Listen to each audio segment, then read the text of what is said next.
We've just finished our Asian fusion afternoon tea menu, and now we're on to our holiday menu, which is a taste of the Bordeaux wine region.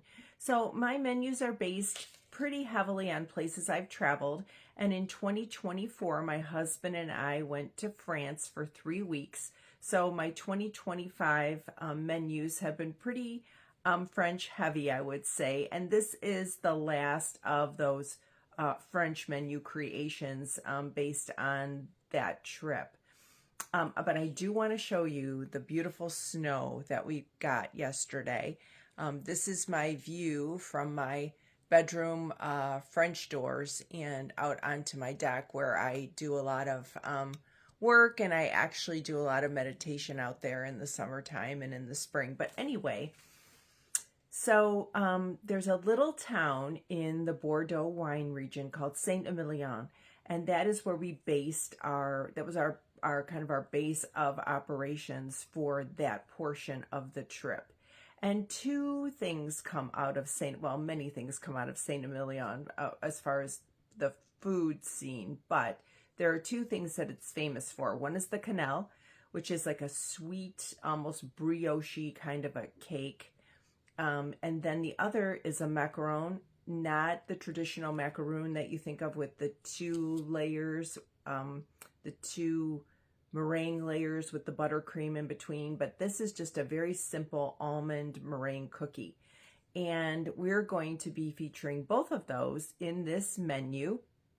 The cannelle, however, is going to be savory, not sweet. So I'm adding a little bit of sun-dried tomato and blue cheese in there. It's going to make it really different. And we're still going to be using a couple of things from the garden, which I'm really excited about too. The French lentil soup with mushrooms, we're going to be putting sunchokes from the garden in that soup.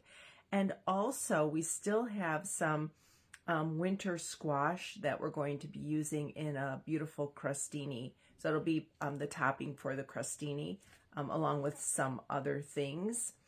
And then we're doing also a sugared fig pine scone.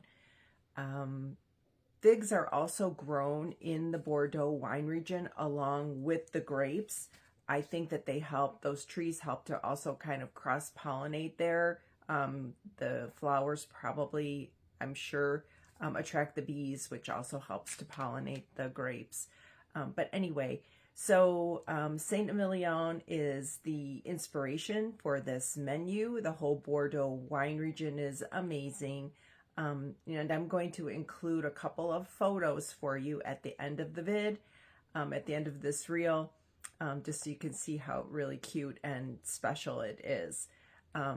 Please visit us at the tea house. The weekends are sold out for the holidays, but visit us during the week. The weekdays are different and just as nice, and we offer a petite tea treats menu, which is kind of a broken down version of our afternoon tea. So you can get a little bit less food and enjoy a little bit less time with us. And it's just as special and just as nice. But I do recommend that you call us just to make sure we've got a table for you, especially at this busy time of the year. So anyway, we will be talking to you soon, and we'll see you at the tea house.